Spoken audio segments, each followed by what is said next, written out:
السلام عليكم خوتي الوداديين والمتابعين الأوفياء. اليوم جايب لكم 3 مواضيع تهم جماهير نادي الوداد الرياضي، وكنتمنى يعجبكم هذه المواضيع وبغيتكم تتبعوا معايا الفيديو حتى النهاية.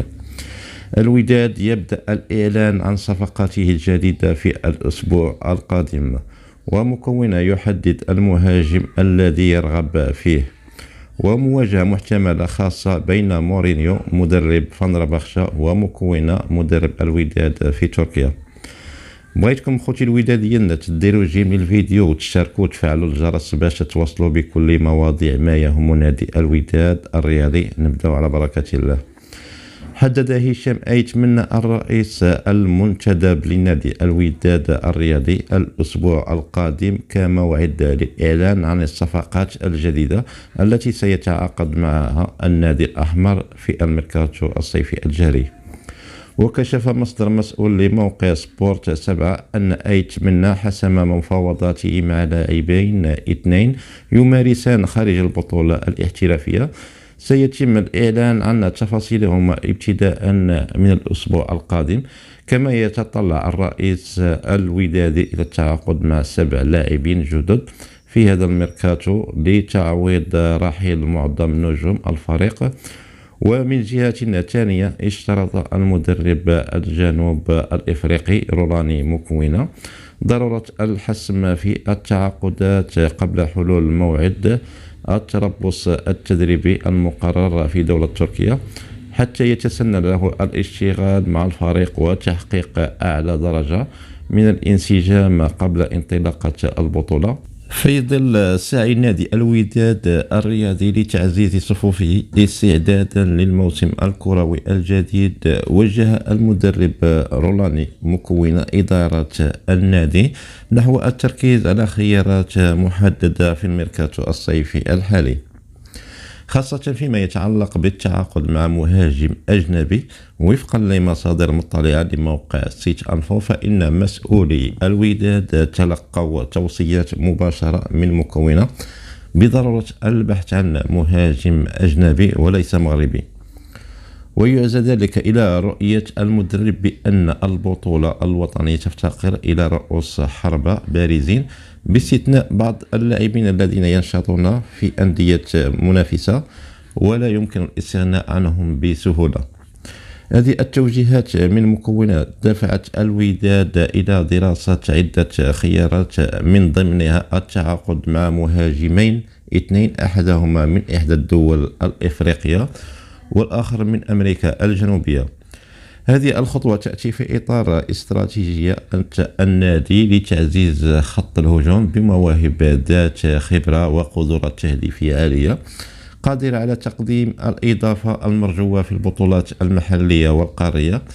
من الجدير بالذكر أن الوداد قد بدأ فعليا في إجراء التعاقدات الصيفية بعد نجاحه في استقطاب مدرب يعتبر من بين الأبرز في القارة الإفريقية. هذا التحرك يعكس طموحات النادي في مواصلة تحقيقات النجاحات والتفوق على المستوى المحلي والدولي. تجدر الإشارة إلى أن النادي الوداد الرياضي يسعى دائما لتعزيز صفوفه بأفضل اللاعبين، وذلك لتحقيق تطلعات جماهيره وتحقيق الألقاب. والتعاقد مع مهاجم أجنبي ذو مستوى عالي يأتي كجزء من هذه الخطة الطموحة التي يقودها المدرب رولاني مكوينة، والذي يسعى لتقديم إضافة نوعية للفريق في مختلف المسابقات. من هنا يمكن القول إن الوداد يسير بخطى ثابتة نحو إعداد فريق قوي ومتماسك، قادر على المنافسة بقوة على مختلف الجبهات والاستمرار في تقديم العروض المميزة التي جعلت منه أحد أعرق وأكبر الأندية المغرب والقارة الإفريقية. فريق الوداد الرياضي لكرة القدم يخطط لخوض معسكر إعدادي خارجي في تركيا استعدادا للموسم الكروي المقبل. وقد كشف الإعلامي ميكي جونيور المتخصص في سوق الانتقالات عن تفاصيل هذا المعسكر المتوقع. وفقا لجونيور توصل النادي الأحمر إلى اتفاق مع شركة خاصة لتنظيم المعسكر، حيث ستتولى هذه الشركة جميع الترتيبات الفندقية واللوجستية، بالإضافة إلى تنظيم المباريات الودية. هذا المعسكر يأتي في إطار استعداد فريق الوداد لموسم جديد يطمح من خلاله إلى تحقيق النجاحات المحلية والدولية. المعسكر التدريبي في تركيا يهدف إلى توفير بيئة مناسبة للاعبين ولتحسين مستواهم البدني والتكتيكي تحت إشراف الجهاز الفني للفريق الأحمر. ومن المقرر أن يتضمن المعسكر برنامجا مكثفا من التدريبات اليومية، بالإضافة إلى مباريات ودية مع فرق محلية وأوروبية لتحسين الجاهزية والتنسيق بين اللاعبين. وألمح ميكي جونيور إلى أن إحدى المباريات الودية المهمة التي قد يخوضها الوداد خلال هذا المعسكر ستكون ضد نادي فنربخشة التركي. وقد أثار هذا التلميح اهتمام الجمهور والمتابعين، خاصة عندما أشار إلى إمكانية رؤية مباراة ودية تجمع بين المدربين مكوينة ومورينيو، مما يوحي بأن هذه المباراة قد تكون مواجهة مثيرة بين الاثنين من الأسماء الكبيرة في عالم التدريب.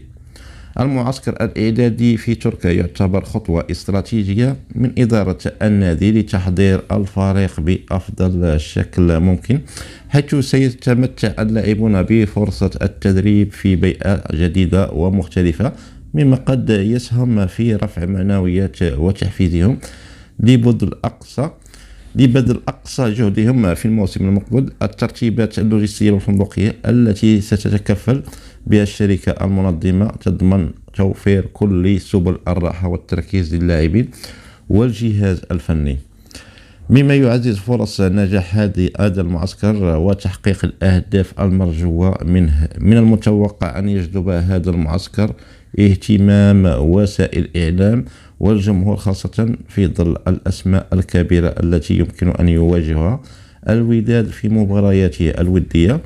والتوقعات عالية بأن يسهم هذا المعسكر في إعداد الفريق بشكل جيد للموسم المقبل وتحقيق نتائج إيجابية في مختلف البطولات التي سيشارك فيها الوداد الرياضي. وكنتمنى إن شاء الله الوداد إن شاء الله في أقرب وقت يعطينا أسماء جديدة للاعبين أجانب اللي غادي يقودوا الفريق الودادي، وإن شاء الله يكونوا لاعبين آخرين إن شاء الله يكونوا يحمروا جهل الوداد، ونحن عندنا منافسين قويين في هذه البطولة هذه، ونتمنى ديما الوداد يزيد قدام وديما وداد.